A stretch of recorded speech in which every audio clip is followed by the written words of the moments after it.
Assalamualaikum warahmatullahi wabarakatuh. Kita lanjutkan untuk membahas topik di mata kuliah pemrograman berorientasi objek.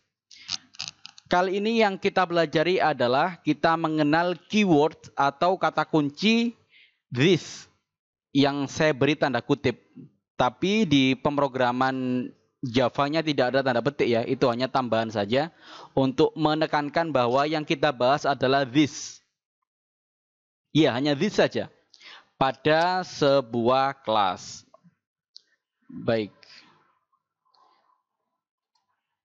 Nah, ini adalah contoh dari keyword this. Coba kita simak dari tampilan sebelah kanan dahulu. Nah, seperti ini. Nah, contoh keyword this, ini juga contoh this, ini return this, ini juga this. Nah, kita coba memahami apa sih yang dimaksud dengan this dengan langsung kepada contohnya. Ini ada panah ke samping, kita contohkan dulu di sini bahwa kita di sini membuat suatu metode dengan akses modifier public. Metodenya adalah void, metode prosedur void yang namanya set username. Kemudian dari metode ini ada parameter dengan tipe data string, nama variabelnya username. Nah, anehnya di sini ada this.username sama dengan username. Ini sekilas kok sama saja, ternyata beda. Kita buktikan ya, seandainya ini sama saja, kita buat seperti di bawah. Username sama dengan username.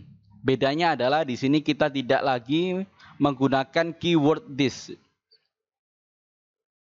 Apa yang terjadi? Komputer bakal bingung. Kenapa bingung? Karena di sini kita memiliki dua variabel yang namanya sama-sama username. Coba kita perhatikan di sini. Ini ada private string username. Ini kita mendeklarasikan variabel. Di sini kita deklarasikan lagi string username. Loh kok sama? Sama-sama username juga. Maka solusinya gimana? Kita next slide.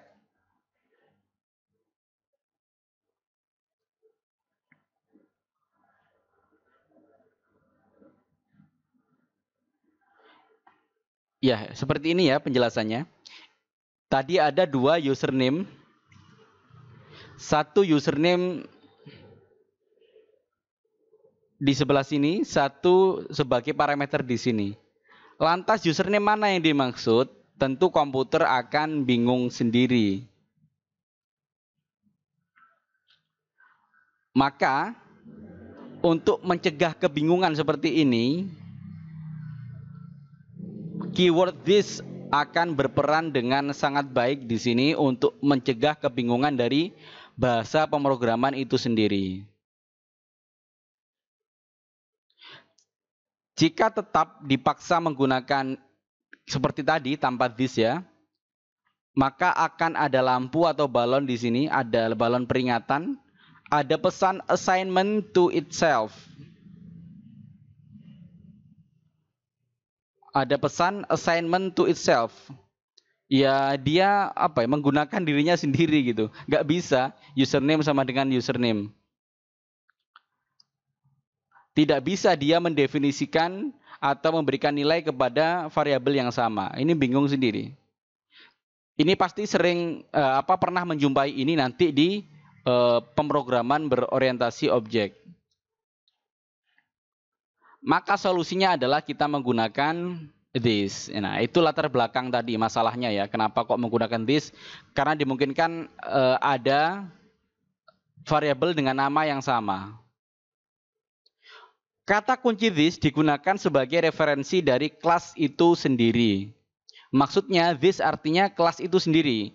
Misalkan kelas di samping ini ada kelas persons. Maka this yang dimaksud di sini adalah merujuk kepada kelas person itu sendiri.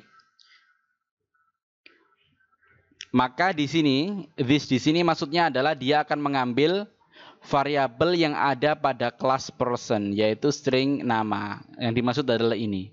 Sementara variabel name yang ini, dia akan mengambil variabel yang ada di parameter method setName. Nah, ini dua hal yang berbeda. Kita perlu mendefinisikan. Kalau pakai this name, berarti yang dipanggil adalah variabel yang ada di kelas person. Tapi kalau name yang ini yang dipanggil adalah yang ada di parameter method. This ini hanya untuk membedakan itu agar bahasa pemrograman dan programmernya tidak bingung. Baik. Apakah kita bisa menggunakan this di luar kelas? Ternyata tidak bisa. This hanya bisa digunakan di dalam kelas saja. Coba saja buat fungsi main, kemudian gunakan this di sana. Maka yang terjadi adalah tidak akan bisa digunakan dengan alasan this ini non-static variable.